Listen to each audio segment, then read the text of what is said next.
Days. I don't think I've ever been in a meeting with this many folks at the table. It's like, hello down there. So down in the corner, well, we'll do introductions in just a second, but we spent the morning playing up in Sand Flats. Unbelievable. In Andrea and Jen's terrain, so it was a good day out. So we're off to a good start and excited to have a productive meeting with so many of our community's players here at the table. With that, I'd like to just take a second for some introductions. So we'll just go around the circle, and you can say your name, you can say who you're with, and a brief why. So if you feel like it, you'll have the mic, and then if you don't have a mic in front of you, we're gonna pass one around, and we'll kind of practice the talking stick all day. So Rory? Rory Paxman, Grand County Council. Greg Halliday, Grand County Council. Curtis Wells, County Council. Mary McGann, Grand County Council. We have the little mic? Jalen Hawks, County Council. Who's got the other mic? Where's the mic? Pass the mic, yo.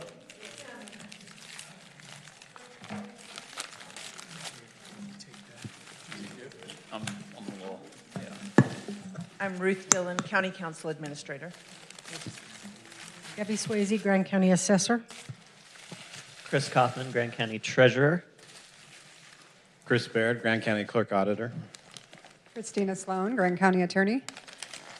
Steve White, Grand County Sheriff. TJ Brewer, Moab Fire Chief. Smith, Grand County EMS. Megan Blackwelder, Utah State Parks. Andrea Brand, Director, Sand Flats Recreation Area, because we love the outdoors. Good afternoon, Jennifer Jones on behalf of the Bureau of Land Management, Recreation and Visitor Services Program.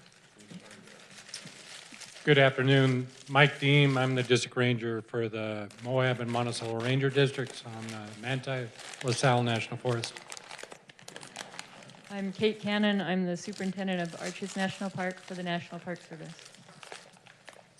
My name is Tess Barger. I am here as a representative from Moab Community Childcare, and I will be giving an educational presentation towards the end of the meeting. Bill Groff. I am Grand County Airport Board Chair. Judd Hill, Canyon-Lansfield Airport. Elaine Gisler, Executive Director of the Moab Area Travel Council. Howard Trenholm, Board Member of the Moab Area Travel Council. Bob O'Brien, Town of Castle Valley, Town Council. And Harry Holland, Town of Castle Valley Council. Jasmine Duncan, Mayor, Town of Castle Valley. Carly Castle, Moab Assistant City Manager. Joel Linares, Moab City Manager. Karen Guzman-Newton, City Council. Ronnie Dressery, Moab City Council. Kalen Jones, City Council. Tani Knutson-Boyd, Moab City Council, and today Mayor Pro Tem. You've got. Oh, I do. There you go. Larry Ellertson, I work for the Congressman as a Rural Issues and Public Lands Advisor. I'm Corey Norman, I'm the Congressman's Chief of Staff. Lori Falk, I'm the State Director in Utah.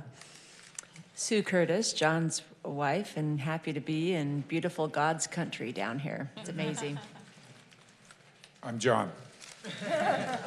We did have one late addition, if you don't mind. Clay Kroger, Senator Romney's office.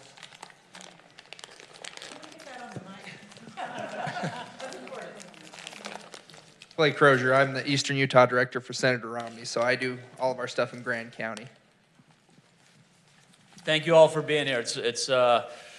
I appreciate everyone's investment in the community and working together to make this great. So with that, I got to pick your ear a bunch earlier today, but I would like to go ahead and just give you a chance for some remarks and kind of fill us in on how things are going in Washington. Thank you. I had your council chair escort me and some of my group this morning to do some canyoneering and had reinforced what an amazing place it is here and what a beautiful place and how important it is, the decisions that you make that will make sure that we preserve this and protect it for many years ahead. I served as mayor of Provo City for 8 years, and I come to you with a strong conviction that the best form of government is that's closest to the people. Those of you who work and are elected by the people here in Grand County have my utmost respect, and I feel like my job really is to work for you. And my single biggest reason for being here today is to listen to you, to hear what's on your mind, and find those cross-sections where I can be helpful in accomplishing what's so important to you. So with that, I'll turn over the mic and just tell you how pleased I am to be here with all of you. Thanks for being here, for sure. So one of the things, when we found out that you were coming down for a visit, we've been engaged in a community-wide conversation lately on tax reform. There are some sales tax reforms in the state that will potentially have deep impacts on the city, and there's some transient room tax reforms that, as well as a state tax, that would potentially have a lot of impacts on the county. And on that similar sort of theme, we start, in these discussions, one thing that came up was the impacts to local government due to underfunding for public lands management. And so we have a lot of responses from our sheriff, our fire, our EMS. A lot of folks are responding to public lands in a way that we love the lands, we're happy to have them, we're honored to be the stewards and to take care of this a lot. But you know, we are doing this for all of the nation and really for the world. And with that idea, we just want to kind of bring you up to speed on some agreements that we are working with our local authorities in partnership with some of the national land managers. And I don't know if somebody wants to take it from there. They're all pointing at Steve. You're up, Steve. Everyone took a big lean back. Yeah, just to kind of give you a little background history, over the last several years, I think everybody's known how our tourism has exploded. It's put a huge impact on all of our public safety resources here, like you say, from law enforcement, fire, EMS. We're trying to work back with some cooperative agreements and try to get to meet actually what the needs are versus what's really going on. A little background history, we have had some cooperative agreements with the BLM in the past.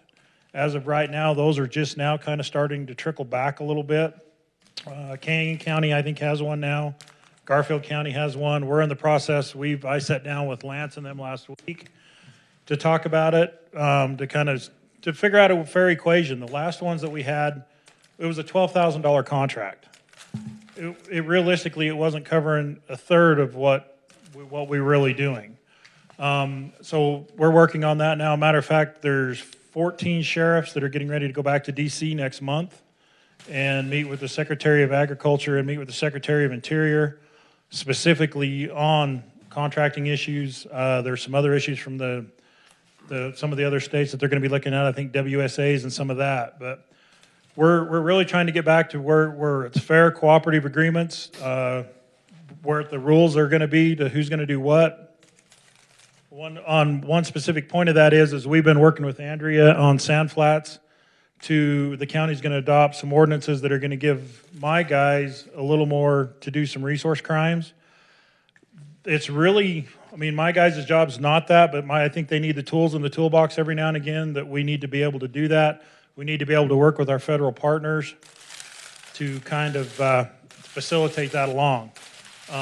Like I say, and I do mean that in the strongest sense when I do mean our federal partners. We have some great relationships with the Forest Service, with the MPS, the BLM, which I'm proud to say, I'm not going to lie, over the last few years, the BLM hasn't been one of our biggest partners on the law enforcement side, but I'm glad to say now that that's coming around and things seem to be working great.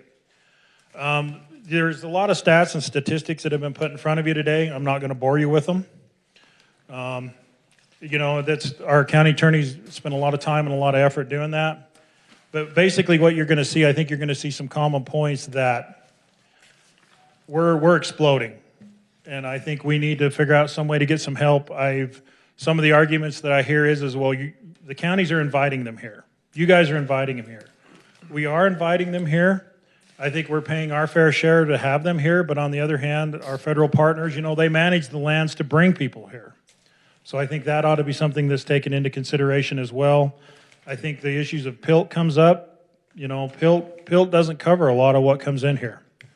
So I think there needs to be a lot of headstorming, or a lot of brainstorming get together. I think we need to keep a very good relationship with our federal partners, and I think we need to build from there.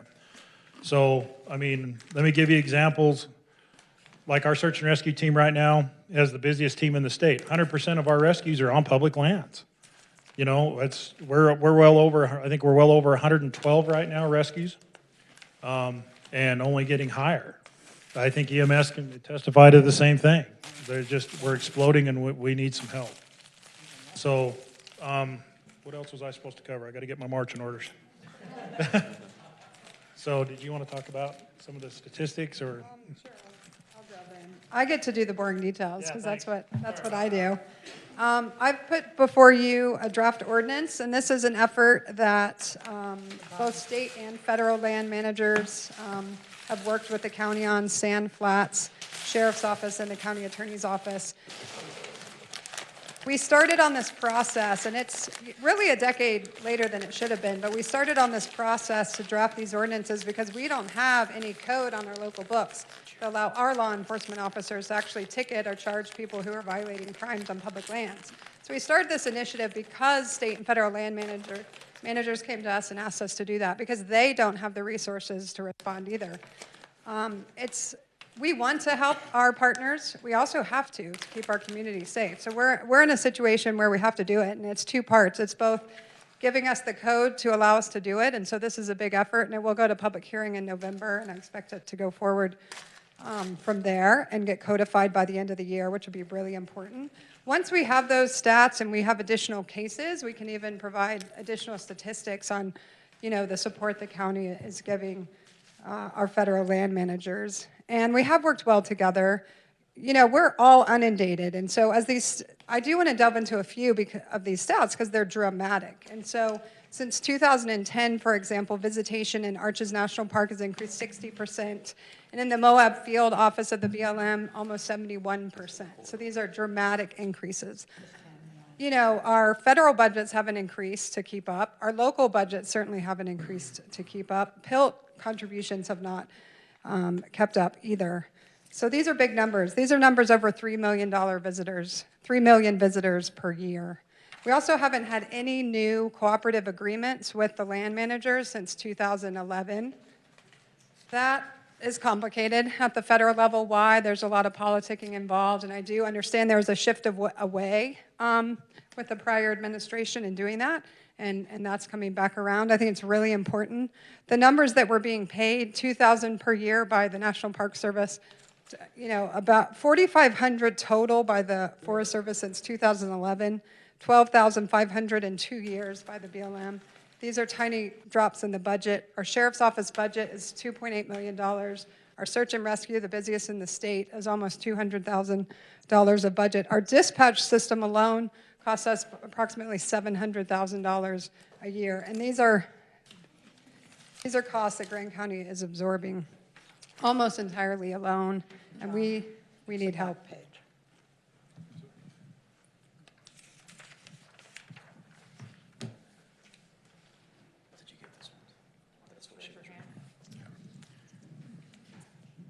Thanks for coming down and talking to us, Representative Curtis. It's an honor for me to be here in front of you. I'm an immigrant.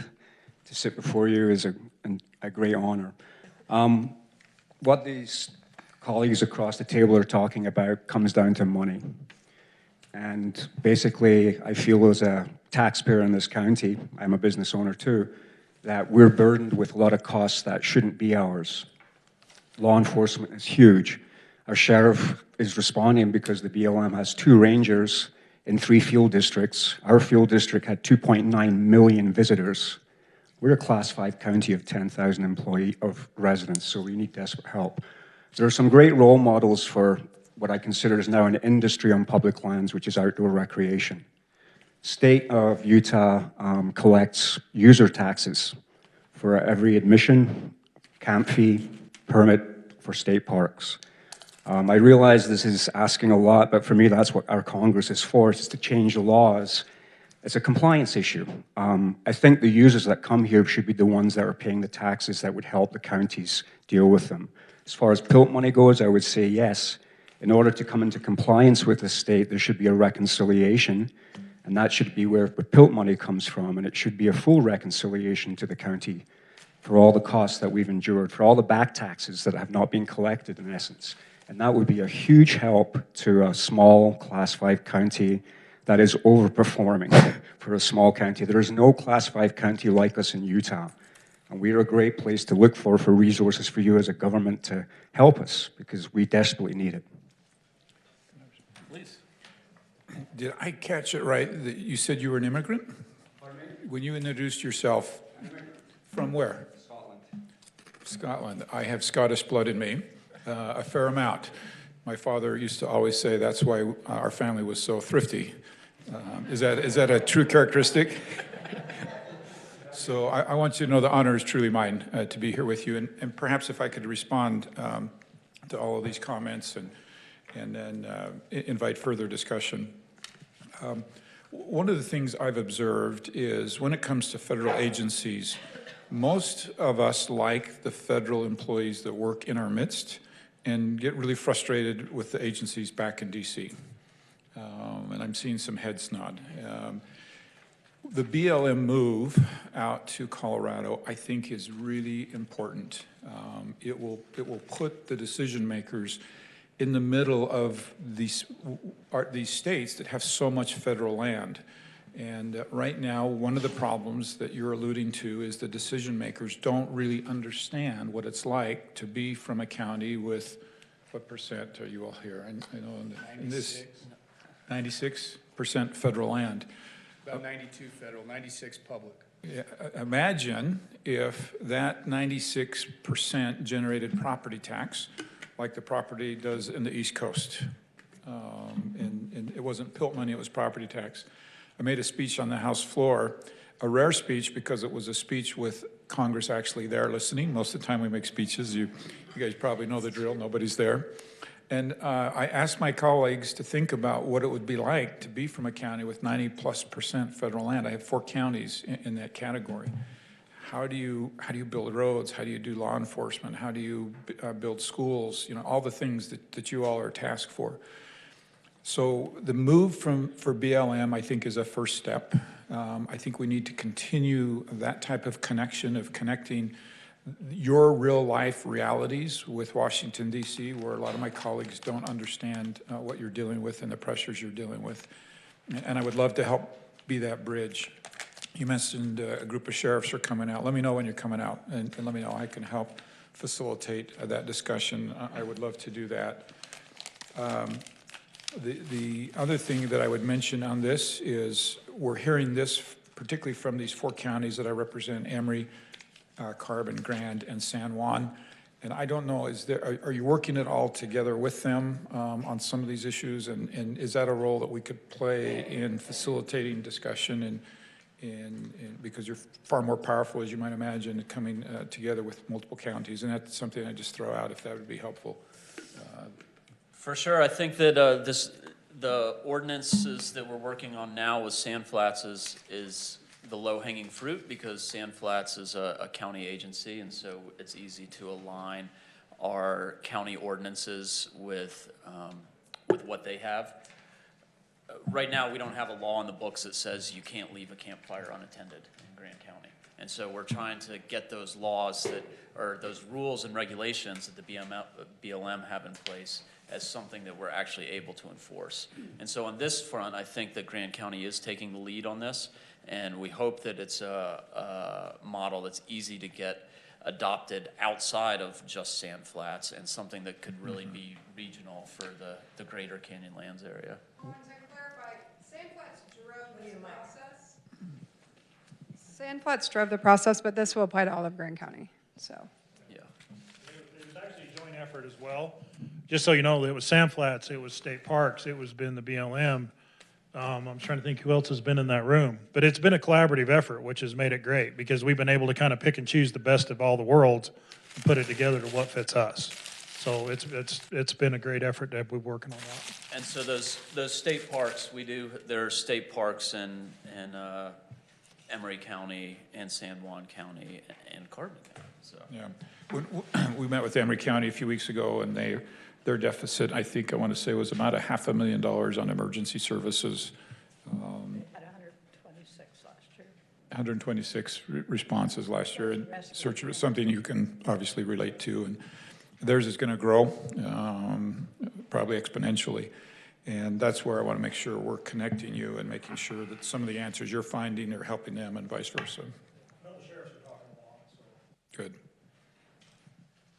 And I think what it really comes down to, I think it's the communication, obviously, and the connection is a critical piece, but hopefully that's the first step towards some of this funding requests, because as of now, it's the property tax of folks that live in this county that are supporting that 90% of public lands. And so before I go to the taxpayers and say, hey, guess what, we're going to raise your taxes, I got to come to you and say, come on, dude, send us some money, man. I'll make you a deal. We're struggling here. I'll make you a deal. If I can get my colleagues to stop taking it from you, you'd be in a lot better shape, right? When I was mayor of Provo, 50% of our land was actually non-taxable. State hospital, Brigham Young University, and we whined about that, about 50% being taxable. Imagine just having less than 10% of your land property tax. So what happens if we're forced to shift that burden to property tax payers? 6% of the landowners are paying 100% of the burden, and I think that's what you're telling me here today, that that's painful. It is, and we appreciate you recognizing that and acknowledging that. And you know, I think it's not just a Grand County issue. It's not just a southeastern Utah issue. It's not even a Utah issue. I think a lot of the lands in the West would really appreciate some action on this front. You know, and you could be the hero here to take another bill on. In I believe it's 2 weeks, we have an organization called the Western Caucus. And it's my colleagues in the West, congresspeople, and we're actually hosting them here in Utah. And I believe we're coming to Moab. Yes. Yeah, we're coming to Moab. So it will give us a little window to bring a dozen or 2 dozen of my colleagues here, and we will make your case, as you've done today, when they're here, and that'll be a good start. Great. You're the Western Caucus, though, you're speaking to the choir. Yeah, I know. But if we can't work together, right, I mean, it starts with us working together and coming up with ideas that will work. It's important to know there's actually quite a few people that are on the Western Caucus that aren't Westerners necessarily, so. Well, thanks for that. Any other thoughts on this first bullet item before moving on? Andrea, did you have anything to add? I don't want to. Okay, Jen. Great. Just to keep the ball rolling, I would like to move on to some continued funding for the Essential Air Service. And Judd, would you like to fill us in some on where we're at with that? Thank you. Judd Hill with Canyonlands Field. Great decision was made by the federal government in '78, deregulated the airlines. Led to cheaper flights, more destinations. Downside is the federal government wasn't telling private businesses what to do anymore. That's a great thing from a business perspective, but from a small community perspective, it put them in a bind. And so what happened following that regulation in '78 was the federal government realized, hey, there were all of these small communities throughout the country that all of a sudden went back to the early 19th century. And they were removed from modern society. Fast forward a little bit, we get the establishment of the Essential Air Service. And that was a way for the federal government to provide a funding source to subsidize the private industry to provide services for small communities like ours. Right now, there's still 149 communities within the U.S. that are serviced, and it's our lifeline. You obviously were in D.C. not too long ago, and I'm guessing you probably flew out of Reagan. It's a great airport. Jump on, made it all the way across the country. That's a great place to fly from. It's one of 30 large hub airports in the U.S. Well, there's more than 30 cities in the U.S., and we're definitely one of them. We've got our annual population visiting is equivalent to that of those large cities. And it's similar for many other communities throughout the country. The problem is there's only 149 communities, and they're usually rural. And when it comes down to it, we don't have the voice that the Wasatch Front does or that downtown Chicago does. It's a very easy component of the federal budget to cut because so many representatives can jump on and it won't affect a single one of their constituents. So without the support from you and others that represent rural America, it is a way that could literally cut us off from connection to the outside world. It's not about, yes, our community does have the benefit that it brings in revenue through tourism, but it also is a way for our citizens to get out to the rest of the world. And it is absolutely essential. Otherwise, we're looking at traveling to another state. And we're sitting here the last couple of minutes talking about taxes. We're going to be taking all of our tax money the next state over just because we can't connect with the National Transportation Network. So it's one of those where we really implore you to do everything you can to help support maintaining that program. It's an easy one for other people to cut. They can go home and say, hey, I cut hundreds of millions of dollars from the federal budget and it didn't affect you at all, but it does affect us, and ancillary, it does affect their ability to connect to those other rural communities. There was actually a bill, an amendment on the House floor to remove 100% of the essential air funding. I did vote against that amendment. Oh, thank you. As did enough of my colleagues. But I think, to your point, there is that voice in Washington that sees low-hanging fruit to cut and doesn't understand it. I'm willing to make you a deal here in front of all these witnesses. I'll be your voice if you tell me what to say. Absolutely, we can do that. Let me help. Do you come to Washington from time to time to work with the...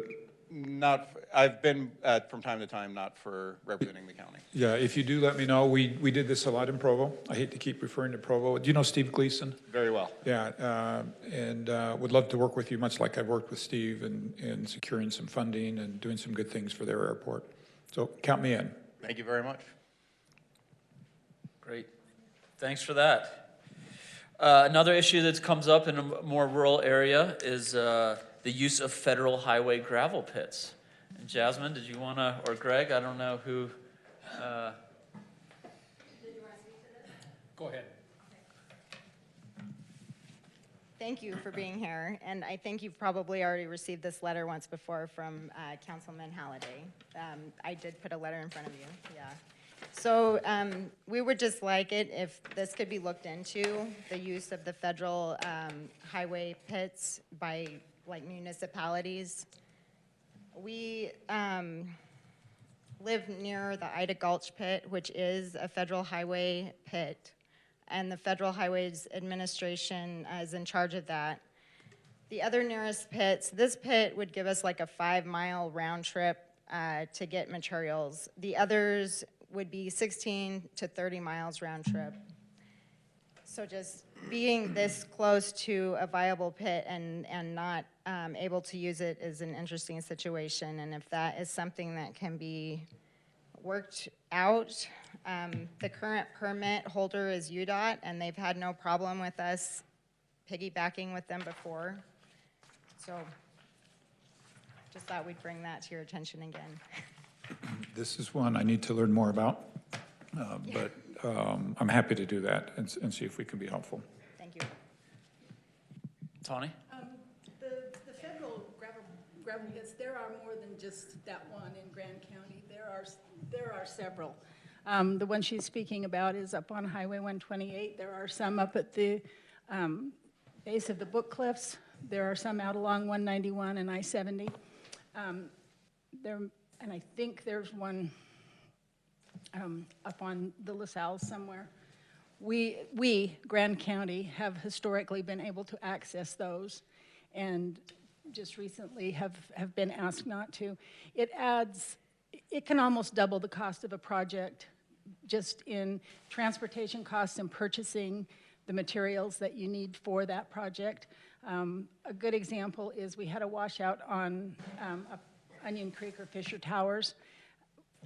Grand County Road Department had to travel, or had to buy materials in town and travel out there when they could have traveled 4 miles.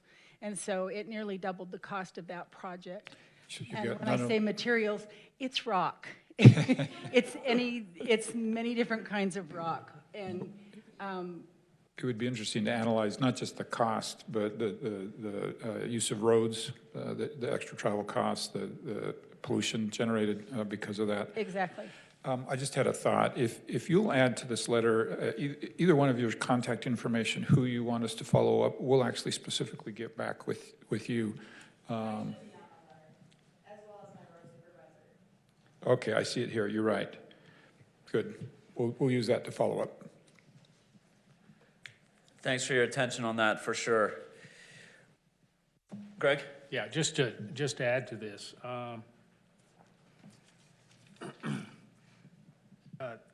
We have, Castle Valley is kind of a unique situation. We're surrounded with BLM property, federal property.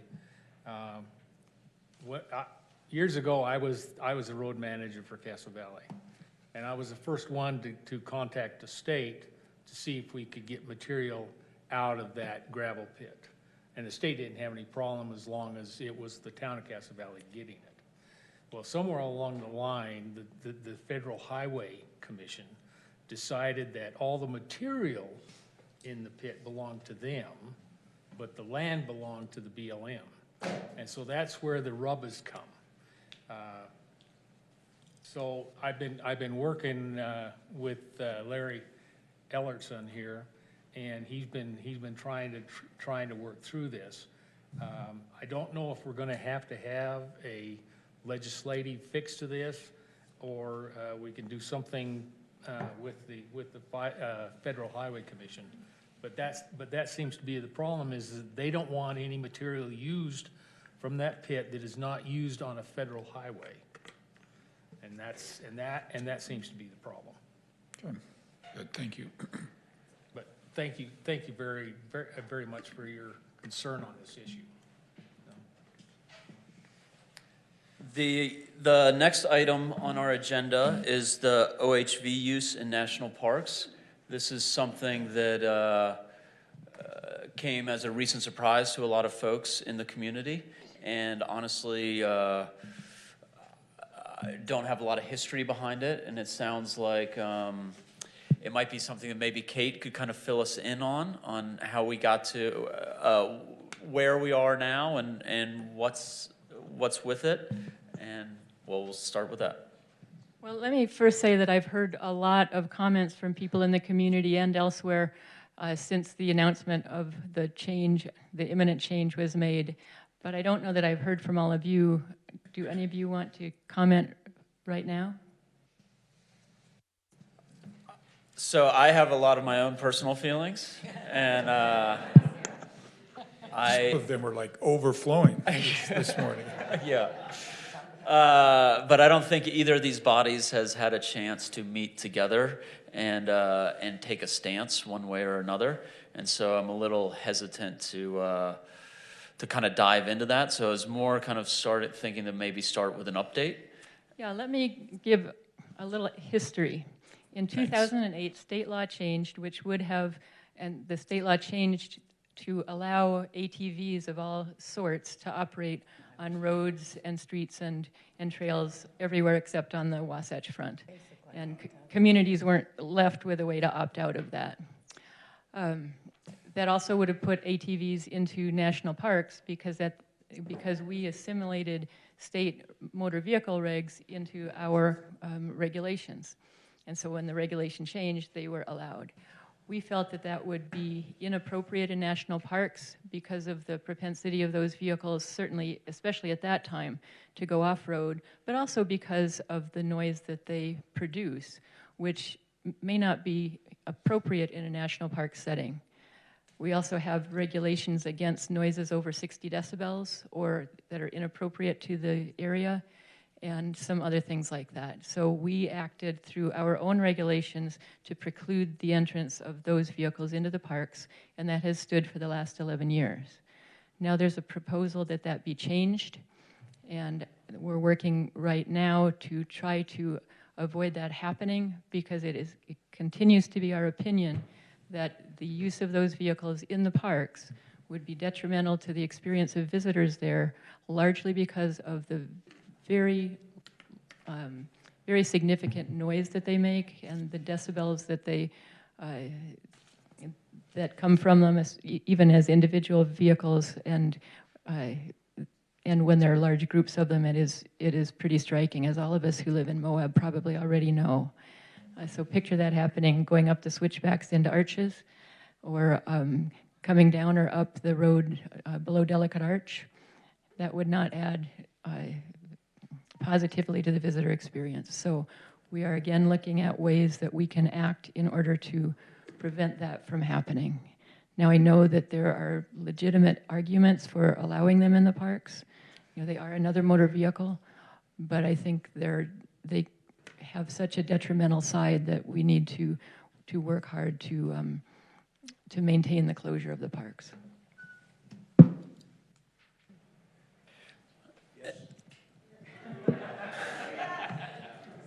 So, Chrissy, were you?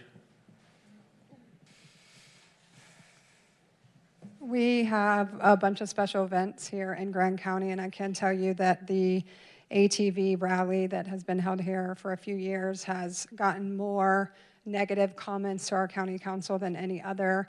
This year we put them on a 1-year probationary period. The noise is a big piece of it, and so I have done a lot of research into how we could possibly regulate noise or even test the noise levels.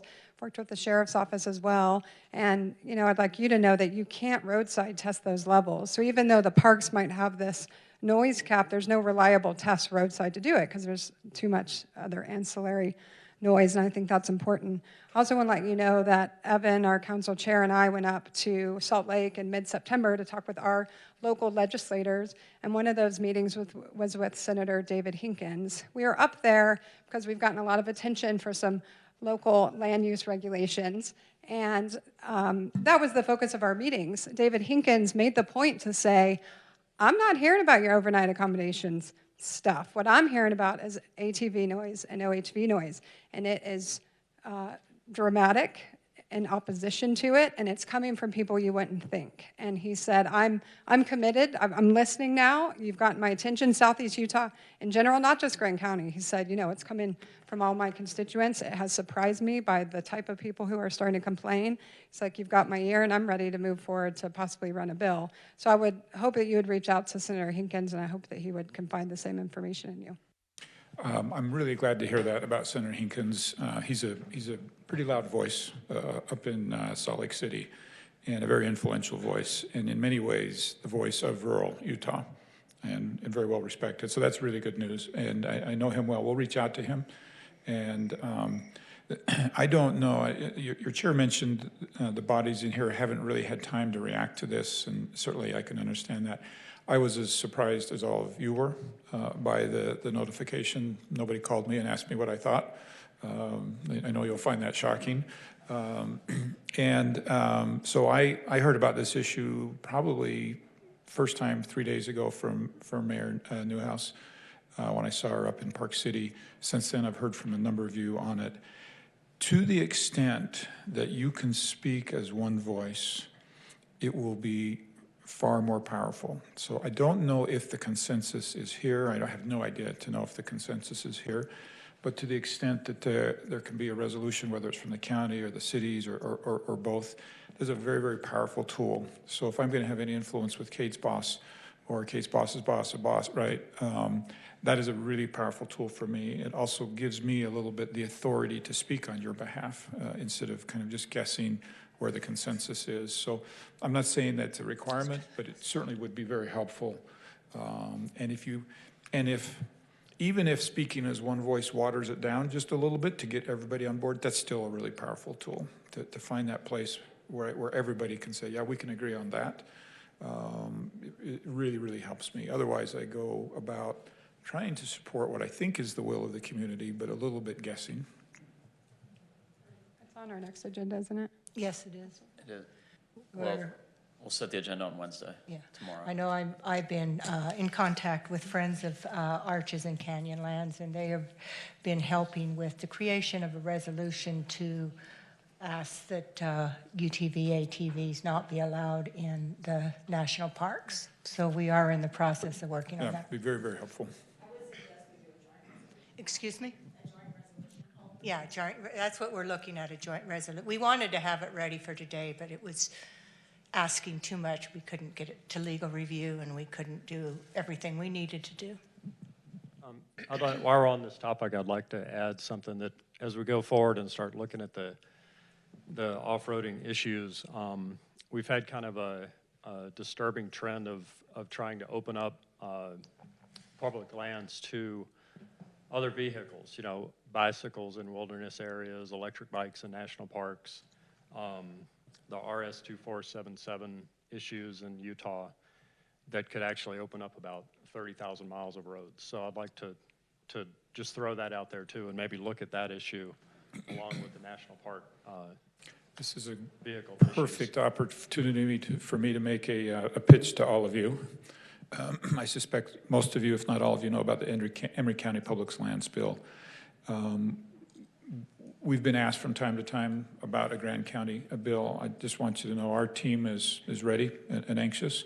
Where not every, but some of these concerns can be solved legislatively, and we could find answers, as we did in Emory County, that brings these communities together instead of being divisive. And so if I had a magic wand, I would do that, right? Because congressional action demands consensus. It demands coming together and bringing these different stakeholders together and finding answers. And it is the best solid answer for the future I know of. It can be undone, but incredibly difficult to undo. We've seen the Antiquities Act challenged. We don't know where that's going to go. The best step forward in my mind is congressional action. And as this county gets more and more prepared for that, we're a willing partner and ready to jump in and be part of that. Thanks for that, for sure. Thanks for keeping that on your radar. And Kate, thanks for all that you do and managing these parks for us. And I do want you to think of us as partners for sure. And if there's anything that we can do to find that unified voice, we would like to support you in your efforts in preserving that visitor experience for the world. So, yeah, thank you. With that, we did have a placeholder for other federal-related topics of interest. And so I know that there's a lot of people at the table, and we invited a lot of folks, and I didn't have a chance to connect with each individual. And so if we wanted to do kind of a quick round robin or anything, if anybody had another related topic, we could jump into that for a few minutes before. No takers? Yeah. Okay. So it would be disappointing if we didn't take the opportunity while we've got the Congressman and Superintendent Cannon to discuss congestion issues and arches, and you know, what's coming down the pipe in terms of meetings and events. And so I would like to invite Kate the opportunity just to kind of walk us through or touch on the announcement made by the Park Service roughly a week ago of the kind of arches, transportation meetings and things that are coming up later this month. And then also the city and the county have been working on, Councilmember Jones and I have been working on an exercise kind of driven from the city and county to discuss alternative solutions to that issue. You know, and kind of float ideas and also examine some studies and information that's been put together by the Park Service historically. So, Kate, do you want to take the opportunity and just kind of touch on what you've got coming up for us? Sure. I think if you haven't seen already, you will soon see an announcement of a public meeting, open house on October 15th. I believe it's at the Grand Center. And at that point, the National Park Service will be making the announcement that we're taking a step back from our current plan and throwing out the old environmental assessment that included a reservation system. That's not in favor in the current climate. And so we're starting over with a new effort to try to find a solution to the congestion that we face at Arches and that other parks all over the Intermountain West are facing. So essentially we're starting in again to try to find a solution for the crowding there, because it is profound. If we can solve the crowding problem and spread people out more evenly across the times that we have available, we can continue to grow. Without an ability to do that, we're topped out. So I think it's important for a lot of reasons. One is so that visitors can have a less crowded experience, which is part of the draw of national parks, is that relative peace and solitude. It's also important for local communities because, of course, we want to take full advantage of the economic effects of our national parks and have the community thrive in those ways. I think we'll thrive better to the extent that we can spread people out and thus support additional growth in visitation. So come to the meeting and have your voice heard, and we'll look forward to the next steps in this process. Did you say the time? Did you say the time? I don't know the time. 5:30? I've got Oh, Larry's on it. I've got 5 o'clock. 5 o'clock? Great, 5 o'clock. Has anybody seen Larry's computer? Hold that up, Larry. Yeah, keeping it real. Batteries don't die on that Somehow he reads that without glasses, too. And he was the fastest one in the room. So Well done. Let me put the pitch in for everybody to come to that meeting. We need your voice, we need your ideas, and we need you to stick with us as we go through to whatever the end point is on this. Thank you. Thank you, Kate. Okay. Any other federal issues? Oh, it is.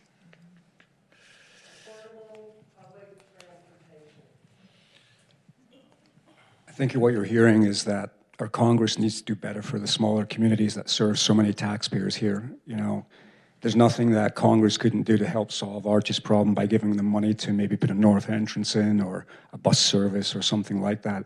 It's done in other places. We could do it here too, but we need Congress to kind of free up some more appropriation funding. Congress right now, I think one of Kate's biggest problems, and she may agree or disagree, is the backlog of deferred maintenance. And that's something that we're trying to make a bipartisan issue. I'm on the Natural Resources Commission and we've moved legislation forward to help with that funding gap. And I think in my mind, that's mission number one, that deferred maintenance is killing us. The cost is only growing to take care of that maintenance, and we've got to find a solution for you. Let me point out, though, that we've made great strides at Arches. We've got a $16 million road project completed and other major improvements in deferred maintenance, including rebuilding and expanding restrooms, which are really important, and parking lots in Arches. So we've really taken a big chunk out of that deferred maintenance, and we'll continue to do so.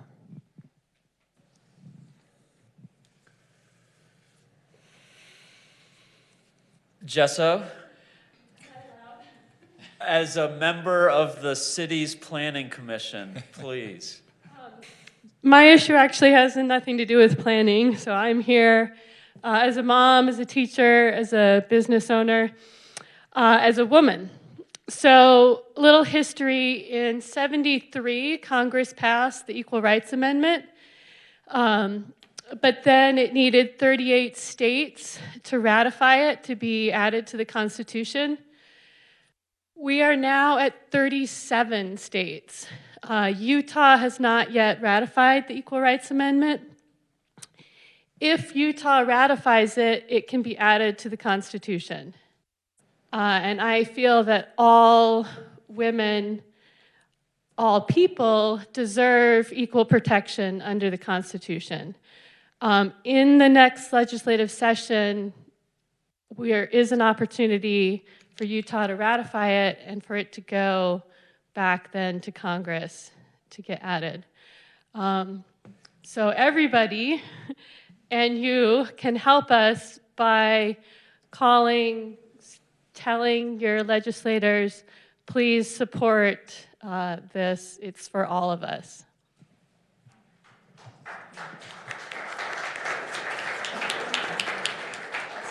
So I'm just going to jump in. I can't let that go without making a few comments.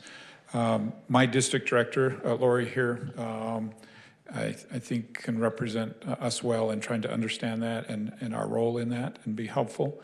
I'll tell you all a fun little story. That's one of my favorite stories. In 2020, the state will be moving the statue of Martha Hughes Cannon back to Washington, D.C. We get 2 statues in the Capitol to replace Farrell T. Farnsworth. Nothing against him. But if you don't know the story of Martha Hughes Cannon, I'm going to tell it to you. She's the first woman state senator in the United States and was elected even before women had the right to vote to that position. She is the wife of my wife's great-grandfather. Did I get that right? She won that seat in the state Senate by defeating her husband. And so I am always looking over my shoulder. And I had the great fortune of being born to what I would define as a very strong woman. She was the first woman school board president of the Granite School District. My great-grandmother was the first woman school board president of the Salt Lake City School District. My wife served as the school board president of the Provo City School District. And count me in as a big fan. And I, to be honest with you, I remember as a youth that movement, but I'm not very in tune with it. And so I'll spend some more time getting in tune with it and what it means. There's a good program recently on Radio West, if you listen to Utah Public Radio, that gives a little history on it. And interestingly, Utah played kind of a key role in keeping it from passing. And so I think it sort of comes full circle in that it would be very good of the state of Utah to then be the ones to finally become the 38th state. And I think Utah likes to claim, you know, the first state to give women the right to vote. Now we kind of need to back that up and, you know, show that we actually stand behind that. Thank you. Thanks. Kalen doesn't have a mic in his own chambers. Golly. Appalling. So Arches National Park is not within Moab city limits yet anyway. And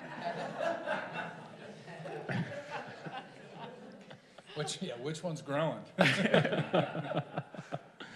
But most of the businesses that rely on Arches visitation are located within city limits, so we have concerns about their health.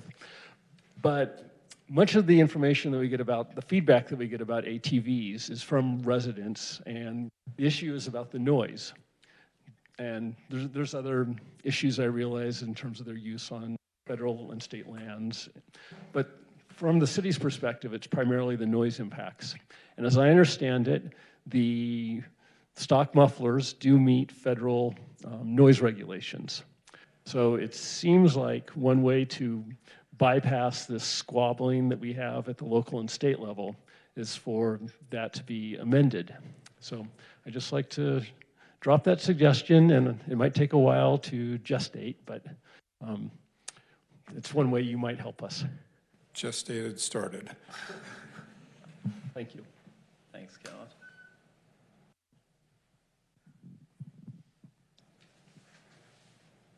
Any other takers? Well, we got the ear. And then did you have some updates or topics of interest for us? I did. I wanted to save them to listen to all of you first, but I'd love to share a little bit about what I'm doing and what I'm working on with you, particularly as it relates to you. When I was out this morning with your chair, he asked me if I had heard of the SOAR bill. And I gave him a big smile, and I said, not only have I heard of it, it's my bill. But it's a bill in Congress that's made it through committee. I have a Democratic co-sponsor, Congresswoman Holland from New Mexico. that simply it doesn't remove the restrictions to getting permits on public lands. It makes the path a little bit smoother and easier so that groups can access these beautiful public lands. So really excited that that's a bipartisan bill and working with Congresswoman Holland on that. Congressman Nagoose is from Colorado. He's a new congressperson. He and I kind of hit heads on public lands a lot. And he came to me and asked me to co-sponsor a soils bill on public lands. And so I'm really pleased. And I bring that up because too often you hear about all the times we don't get along. And I just want to emphasize that although we can disagree on certain topics, we also work really well together on many topics. And this soils bill is actually a study because we're starting to learn more about soils absorbing carbon monoxide. And so we're studying the impact of that on public lands and public lands' ability to help reduce carbon out in the atmosphere. And that's a really good bill that I'm excited about.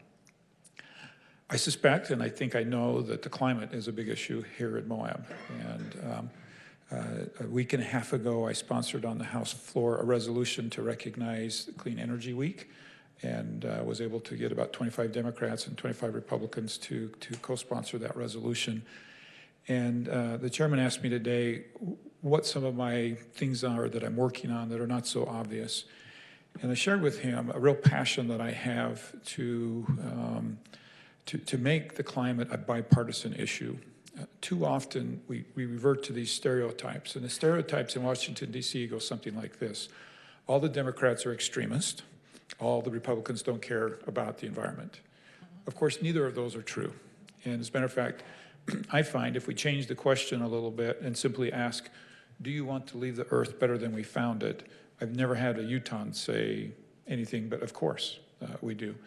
And so I'm enjoying a dialogue with my Republican colleagues on helping, I think, them get their feet underneath them in articulating that they do care about the environment and they want to leave it better than they found it.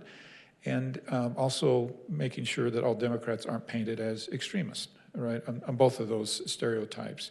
Because if we can't make the environment a bipartisan issue, I don't believe we'll be successful. Does that make sense? We can't go there just dragging half, right, with half the people involved in it. And I bring this up for one reason, because I welcome all of your thoughtful ideas and suggestions on how to do that. I think in many ways you face that daily here in your own town, right? And we articulated it a little bit between the old timers and new timers, right? That sometimes there's a gap, and unless we can work together, we're really not going to be successful. So I invite all of you onto that journey with me of finding out how to make this a bipartisan issue and how to work well together on it. Obviously, public lands is a big part of my portfolio. Last week, I was with the vice chair of the Hopi Nation down in Bears Ears. I have visited all 5 of the Native American tribes that are part of the Bears Ears Coalition. Not only visited them, but visited them at their reservation on their site, talking to them about how we could bring resolution to that very, very divisive and difficult issue of Bears Ears. This won't surprise you as I talk to both sides of this, and there are really definitely sides. They actually agree on maybe 80 or 90% of what should be done. And my hardest job is getting them to realize that they actually agree, right, on what should be done. And somehow taking that 80%, finding common ground on the other 20% and moving something forward, because if we can get congressional legislation, it will far outlast really every other answer that we have there. Those are just a couple of things that we're working on in our office. Rural has been brought up several times today, and I like to joke with my staff that I could disappear and Salt Lake County and Utah County wouldn't know it. My rural parts of the district would. And I think it's fair to say we've spent a disproportionate amount of time in rural. I've lost track of how many trips I've made to Moab. We do it because A, it's the right thing to do, and B, I actually enjoy it, being here with you and helping you solve your problems. So please consider me a partner, even in areas where we may find ourselves even disagreeing from time to time, but working together to solve some of these very difficult issues that are so important for your community. Thank you. We always love having you here. And it's, One of the reasons I like to come is because you genuinely make me feel welcome, and you and everybody, when we come to Moab, find those areas that we share in common, and express your appreciation for those areas where we do, and understand that I'm not perfect. And in some places I go, they just look for those places where I'm not perfect, and guess what? They find them, right? But every time I'm in Moab, I just feel really welcome, and that you celebrate the areas that we have in common. we try. I'm going to tell you what we say behind your back. No, I'm just teasing. We do love having you here, and we appreciate the attention that you give us, and the effort that you put in daily on your work and what you're doing, not just for us in Grand County, but for the nation as a whole. And so thank you. We do appreciate that. Yes. Mary. I appreciated what you said about how you changed the dialogue when talking about climate change. And I've thought for years that what we need to do is change our dialogue when we're talking about gun violence. And instead of calling it gun control, let's call it responsible gun ownership. And just totally change the dialogue. Not that we're controlling guns, but we want responsible ownership. So that's a suggestion. Well, thank you so much. I would like to switch gears some for while we have the county and the city together. And we have a brief presentation on Moab's child care crisis and a community solution. Oh, we have visual aids. Am I right in front? You were right where you need to be. I think this is showing. Evan, this TV will Oh, okay. be right in front of you. Is everyone going to be staring right in front at me, of though? No, they'll be looking. Gosh. I don't know, do you have a mic, Tess? Here, Tess. Would that go all the way over there? If not, it looks like Corey's has a long leash. And I tend to be a bit of a walker and a talker, so if there's a more mobile, I can also make this It's happen. coming. It's coming. Thank you. Tara's got it. Thank you. And I actually once was in a training where there was a researcher of generations that explained to me that my generation is not technologically savvy. I am, in fact, technologically dependent. So if anyone would be able to assist me in actually pulling up my presentation, I would be very grateful. Unfortunately, I'm proving him right now. I wish I was proving him wrong.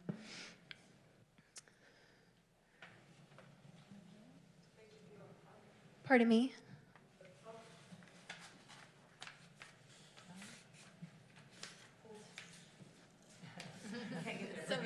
It's a lot of tables.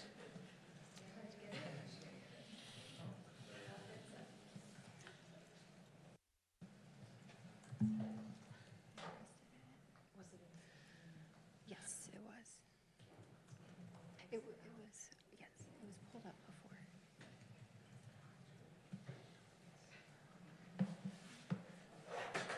Kate, can I ask you a question in the meantime?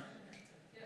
I heard a story that Delicate Arch was misnamed, that it was because you can see all the landscape behind it, it was supposed to be Landscape Arch, and that Landscape Arch, which is actually very thin and delicate looking, was supposed to be Delicate Arch, and that they were flipped on a map and that they just left it alone after all the maps were printed. That may or may not be true. I'm leaving it in.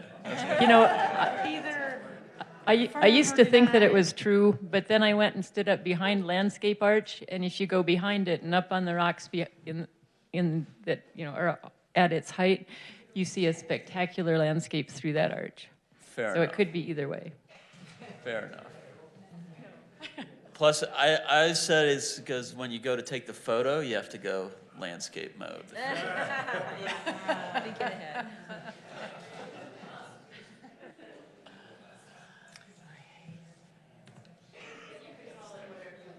Okay. Our license plate.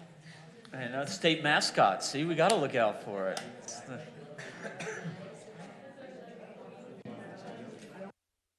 I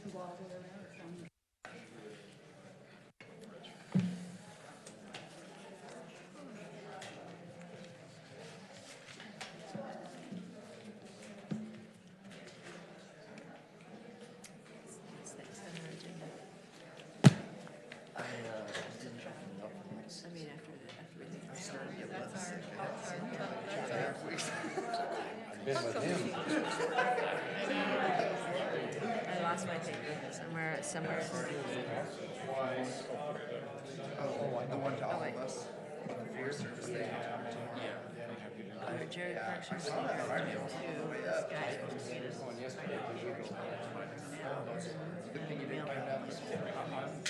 Oh, that thing. Yeah, where he goes. 30 minutes. Yeah, I saw the lifeline come, take the guy up. Well, sometimes I didn't help. That's fine. Great. This is new. Bring it on. Okay. That thing makes it cute. It's more my own management. And I'm like, 'cause I get all excited. I'm like, yeah. And I'm like, oh wait, it's been 4 hours. What are we doing? They were really big snot. They walking around in the daytime. I love this. So, good. I'm glad you like it. Elaine from the Travel Council actually has. We've got some goodies for you as well.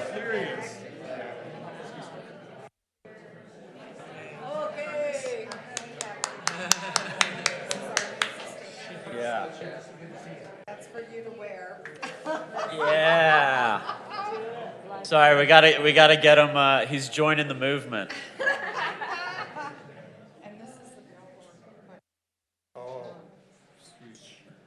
Did you all see my gift? Yeah. This is approved by the ethics department, by the way. Yeah, do it, but like a local. Wag bag? Did somebody say wag bag? Oh, fun. Oh, look, John, that goes Yeah. with its flag. Oh yeah. Looking good. OMG. He looks. Wag bags to take behind. Yeah. Not a bad idea. Yeah. That's fun. Thank you. That's so fun. Oh, are we working? Yes, Sorry, we we are. were having fun with the Oh, goodies no, that's up good. here. Fun is good. Yeah, it's pretty slick, huh? I love it. Thank you. You bet. Thanks for being there. All right, I will go ahead and get started because I had promised to only take a maximum of 10 minutes, and I'm going to try to stick to my word on that. So, I am here as a representative of Moab Community Child Care. My name is Tess Barger. I'm the secretary of the Board of Moab Community Child Care, which we call MCC for short.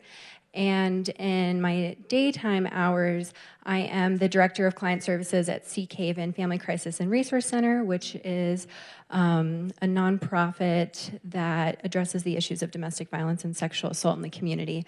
So I'm here with my MCC hat on, but my Sea Haven heart, because I became intimately aware with the child care crisis issue in my work at Sea Haven. So the mission of Moab Community Child Care is to provide safe, accessible, and high-quality child care to the working families of the Moab community. Our values, in a nutshell, are we believe if we provide strong, accessible, developmentally appropriate child care, we facilitate strong, stable families in our community. The history of MCC is we began meeting as essentially a coalition of concerned professionals in the summer of 2016. We came together because we knew that there was an issue, but we didn't know how it should be addressed. So we essentially did a lot of homework, and I'll get more in depth into what that homework looked like in a moment. But we ultimately determined that we did need to become a 501c3. We received that status in October of 2018, so we're celebrating our year of being a 501c3. I will also be discussing the steps that have occurred since then as well. But the last several months, what we've been doing is reaching out to the key leaders in our community and are essentially trying to provide education on what this issue is and the support that we need to ensure that we're addressing it. So, for our childcare crisis, if we're looking at our population size and birth rates, approximately 100 infants are born in Grand County each year, meaning that at any given time we have approximately 200 children between the ages of 0 to 2. The reason that we're focusing on expanding childcare for the ages of 0 to 2 is because you need a different childcare provider to child ratio in order to provide licensed childcare for that age group. Typically for one childcare provider in a licensed facility, you can have 8 children if they're over the age of 2. For the ages of 0 to 2, you actually can only have 4 children per provider. It's not a lucrative business, and so the majority of childcare providers do not provide childcare to this very crucial age group. Via Care About Childcare, which is a website that shows the number of available spots for childcare at any given time, when this presentation was initially created, there were 0 available spots for infants 0 to 2 in our county. Last week, I actually found 1 available spot. So if you know anyone who needs childcare for their infant, please refer them to that provider because I imagine that spot's going to go quick. So last year, in order to again thoroughly do our research and determine whether this was an issue that we needed to take on and address, we distributed a survey via social media that we had created as a coalition. In that survey, we asked a variety of questions to essentially gauge the difficulty that parents were having in acquiring and maintaining childcare. In that survey, we got data back that 85% of parents found it difficult to very difficult to locate childcare. Breaking that down, 30% was because of availability, 20% was because of cost. The average that parents were paying was $500 a month. Some are not paying. There are government subsidies you can get through Department of Workforce Services, but you have to be able to qualify for that, and there are many barriers to that. But in reality, $500 per month, especially if it's not a state licensed facility, you're not necessarily getting the highest quality childcare. I've heard some pretty awful stories from my clients of they're paying $100+ a week and they pick up their child and their child hasn't been changed or taken out of their carrier all day. The upwards cost is about $850 if you're looking for that more high quality childcare. The issue, or the reason we bring up this issue is because socioeconomic status should not affect the quality of care and nurturing that your child receives, especially at such a crucial age. 70% of parents had thought about quitting their job based on the lack of quality available childcare. So as more of an anecdote, who among us in the room has either personally or known someone in their close personal lives that have had issues locating capable, accessible, reliable childcare? How many of us who are employers have had difficulty hiring or retaining strong, capable staff because of the lack of childcare? Okay. And yes, and Steve White. So both the Moab Sun News and the Times Independent have written articles on the child care crisis issue. Sheriff White was quoted in the Moab Sun article, which described Moab as a daycare desert, and Mary McGann lended a lot of the information that MCC had collected to a TI article explaining what our current project is. So we've touched on this a little bit already, but why is childcare so crucial in Moab? If we do not have a strong workforce, we don't have a strong economy. When parents cannot go to work, cannot return to the workforce because of the lack of childcare, that impacts all of us as employers. Public health, as I touched on before, I've heard many anecdotes from my clients of when they are receiving that unlicensed, lower quality childcare, there are a lot of public health concerns in terms of their children not getting the appropriate early childhood development practices they need to thrive.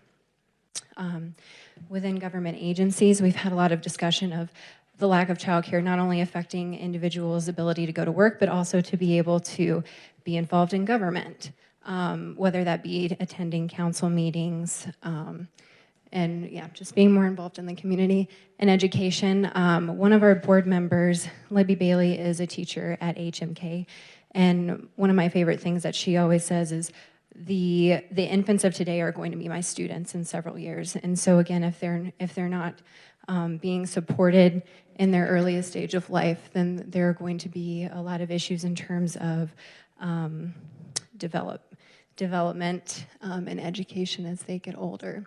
So for our community solution, we have looked at a number of different models, but essentially the model that we have decided to focus on at this point is a satellite childcare model.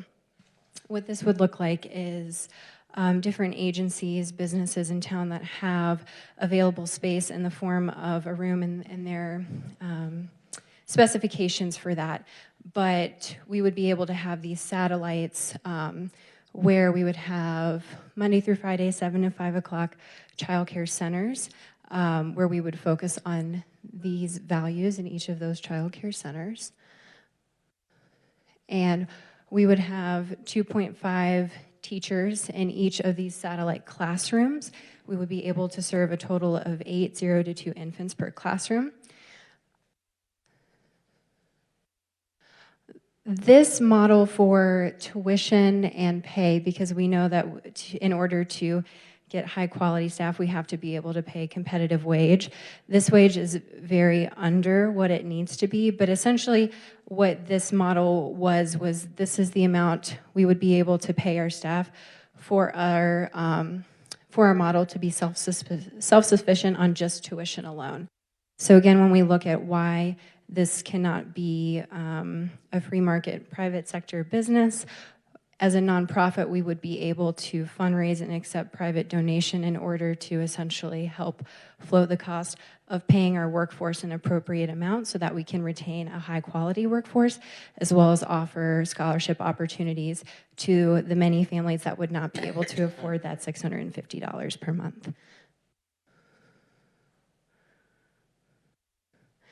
The structure of it would be that MCC's board of directors and executive director would essentially run the operations of these satellite centers, where we would be in charge of the recruiting, staffing, daily operations, and the actual facilities improvements and facility would be provided by local agency sponsorships.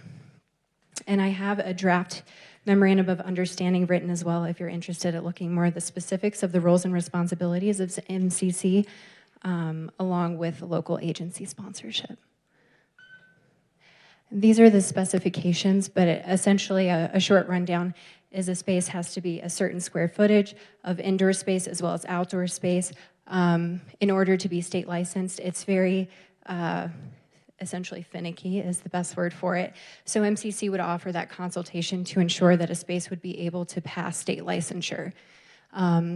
Another reason that this is not always a business that people tend to embark on their own is, again, it is quite an expensive business to be in. For us to fully outfit a space, a high quality space for infants, it costs about $10,000.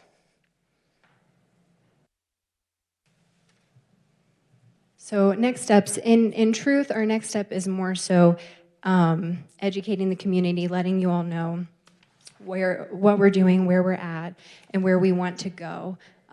So establishing partnerships and acquiring seed money is really what our next steps need to be before we are able to take the step of hiring an executive director. And we have also, at this point, presented to a number of key leaders in the community. There were representatives from both the county and the city at a meeting that we held in July, as well as the school board and USU who heard our presentation. We've also gone to the school board. We've presented to the Interfaith Council in town, and we are in communication with the Chamber of Commerce as well so that we can reach our business sector. So this is an issue that affects us all, and it is an issue that we are hoping that our community is ready to address. Are there any questions?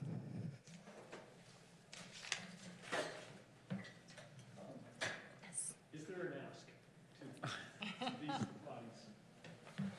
funds? The ask is essentially, I know that most can mostly offer verbal support at this point, and continuing to educate those in our community who do have the funding to be able to contribute to us. Do you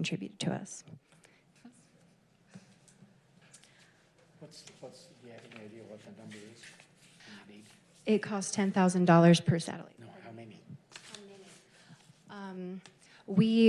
Our goal is to start 2. So the Grace Lutheran Church here in town has promised us their space, but we need to be able to outfit that space.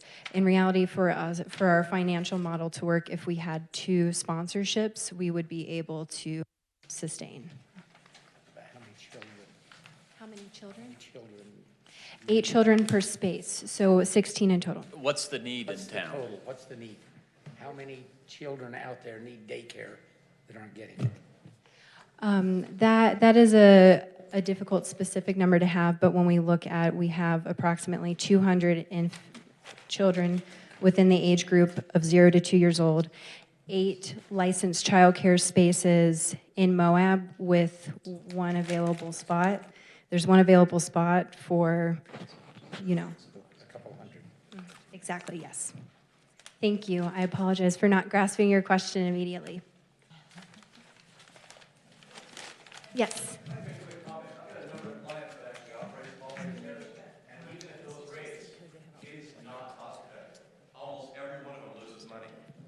And so that's part of the problem, is it is not a cost-effective endeavor. And the regulations are very strict and very hard to comply with. And with the risk of fines from the state level, I've had a number of my clients I'm getting out of it. I'm not offering child care anymore. So she's right. This is a very serious issue. I see it every year. Thank you very much. Thank you for the updates, and thank you for all the work that you're doing towards this effort and for our community. Thank you all. Yes, so we do have a milestone celebration this afternoon out at the UMTRA site. Sorry. Lions Park. Oh yeah, you got to have a special credential to get in there. They don't let just any joker in there. Out at Lions Park. So with that, it's at 2:30, and many of us will be there. But I did want to. Is there any future considerations while we're all together? I think we've all got our marching orders here on both what has been asked of us and what has been asked of him. With that in mind, though, I would like to just kind of offer some time to rub some elbows and chew ears, and so the congressman has offered to kind of hang around in a more informal setting, and so I wanted to go ahead and wrap up the formal meeting. But thank you again so much for coming down, and it's always fun to get out. Good to go. Yeah. All right, so with that, yes. So I would like to formally adjourn this meeting at 1:33. Thank you all for coming and appreciate everything that you're doing.